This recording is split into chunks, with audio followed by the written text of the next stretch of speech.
और कुंभ के सफल आयोजन पर न्यूज इंडिया से बातचीत के दौरान यूपी सरकार में मंत्री जीपीएस राठौर ने क्या कुछ कहा है, सुनवाते हैं।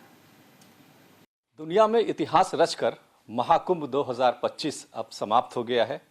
मुख्यमंत्री योगी आदित्यनाथ प्रयागराज में इसके समापन समारोह में शामिल हो रहे हैं। मुख्यमंत्री से लेकर प्रधानमंत्री तक खुद इसके सहभागी बने हैं, इसके साक्षी बने हैं और आज प्रधानमंत्री ने एक पोस्ट के जरिए महाकुंभ के समापन पर अपनी प्रतिक्रिया जाहिर की है। हमारे साथ जेपीएस राठौर साहब हैं, मंत्री हैं उत्तर प्रदेश की सरकार में।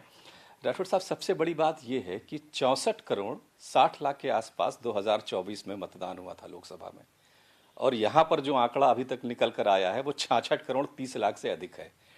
तो ये जो फिगर है ये क्या साबित करता है कि सनातन धर्मियों की कितनी बड़ी आस्था इस महाकुंभ के जरिए प्रस्फुटित हुई है पूरे देश में, पूरे संसार में हम कहें तो। देखिए, इस देश की ताकत को, इस देश के लोगों की ताकत को हमने अभी तक आकलन ही नहीं किया है।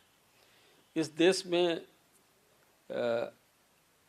मुगल आए, शक आए, हुड आए, औरंगज़ेब आए, बाबर आए और उसके बाद फिर अंग्रेज़ भी आए, और इन्होंने हमारी धार्मिक और सांस्कृतिक जो विरासत थी उसको नष्ट करने का काम किया है।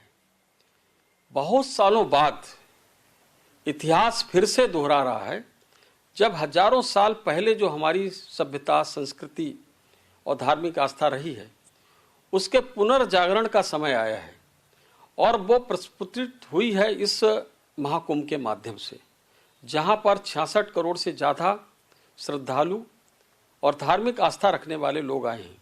मुझे लगता है कि सनातन धर्म में जो आस्था रखने वाले लोग हैं यही भारत के विकास की गाथा को आगे बढ़ाएंगे और भारत एक परम वैभव पर पहुंचेगा और विश्व गुरु का जो दर्जा है भारत को वो फिर से प्राप्त होगा। राठौर जी, देखा जाए तो भारतवर्ष की लगभग आधी आबादी इन 45 दिनों में प्रयागराज में कुंभ क्षेत्र में थी। बावजूद इसके बहुत से ऐसे लोग थे, राजनीतिज्ञ विशेषकर, जो इसमें नहीं आए। चाहे वो पश्चिम बंगाल की मुख्यमंत्री रही हों, चाहे वो कांग्रेस के बड़े नेता राहुल गांधी रहे हों, वो नहीं आए। उम्मीद की जा रही थी कि वो भी आएंगे। क्या कहेंगे, इस तरह से इतने बड़े आयोजन से दूरी बनाने को आप किस तरह से देख रहे हैं? ये समझ में नहीं आता है कि ये लोग भारतीय जनता पार्टी का विरोध करते करते भारत का विरोध करने लगे, सनातन धर्म का विरोध करने लगे, हमारी सभ्यता संस्कृति का विरोध करने लगे। ये लोग भारत को किस दिशा में ले जाना चाहते हैं, और जिस तरह से इन लोगों के बयान इस बीच आए हैं कि कभी हमारे जो पूर्व मुख्यमंत्री उत्तर प्रदेश के कहते हैं कि भारत कभी विकसित राष्ट्र नहीं बन सकता है, कभी वो कहते हैं उत्तर प्रदेश कभी $1 ट्रिलियन के इकोनॉमी नहीं बन सकता है। राठौर साहब, अभी प्रधानमंत्री जी की एक पोस्ट आई है, इसमें उन्होंने बहुत सारा जिक्र किया है महाकुंभ के आयोजन को और समापन को लेकर के। वो ये कहते हैं कि ये जो पूरा आयोजन था इस पर जो दुनिया भर के मैनेजमेंट प्रोफेशनल्स हैं उनको स्टडी करनी चाहिए, रिसर्च करनी चाहिए। आप समझते हैं कि ये एक बहुत बड़ा मौका उन शोधकर्ताओं के लिए भी है कि वो जाकर के देखें कि महाकुंभ किस तरह से आयोजित हुआ, इतनी बड़ी संख्या में लोग वहाँ पर आए? देखिए, इसमें भी आपको मैं बताऊं कि माननीय प्रधानमंत्री जी ने बिल्कुल ही उचित कहा है, और कई विश्वविद्यालय इसमें अपने रिसर्च को उन्होंने शुरू भी कर दिया है, जिसमें हमारा बनारस हिंदू विश्वविद्यालय है, प्रयागराज विश्वविद्यालय है, दिल्ली विश्वविद्यालय है, जेएनयू है और ऑक्सफोर्ड भी है, और जो मतलब मैनेजमेंट के तमाम ऐसे दुनिया के प्रतिष्ठित विश्वविद्यालय और संस्थान हैं, वो इस पर शोध करने के लिए मतलब विचार कर रहे हैं और शोध करने की तरफ आगे बढ़ रहे हैं। और ये निश्चित रूप से इतनी बड़ी संख्या में लोग आएँ और व्यवस्थित रूप से नहाकर और चले जाएं, तो कई एक लोग इसका सामाजिक परिवर्तन किस प्रकार से होगा, समाज पे इसका क्या प्रभाव पड़ने वाला है, इसका भी वो अध्ययन कर रहे हैं। इसमें प्रबंधन किस प्रकार से हुआ है उसका भी कर रहे हैं। इस पे इकोनॉमी में किस प्रकार से प्रभाव पड़ेगा इसका वो सब लोग अध्ययन कर रहे हैं। मुझको लगता है कि प्रधानमंत्री जी ने जो बात कही है वो बिल्कुल बहुत ही उचित है, और प्रधानमंत्री जी की कही बातों को ही मुझे लगता है कि बाकी विश्वविद्यालय उस तरफ आगे बढ़ रहे हैं। अंतिम प्रश्न जेपीएस जी, उत्तर प्रदेश की कार्य क्षमता को भी कहीं ना कहीं प्रदर्शित किया है इस महाकुंभ के आयोजन ने। लोग उत्तर प्रदेश के बारे में बहुत सारी चीज़ें कहा करते थे, लेकिन ये जो आयोजन हुआ, इससे उत्तर प्रदेश की जो अपनी ताकत है वो भारतवर्ष में किस तरह से आपको लगता है कि अपना स्थान बनाएगी?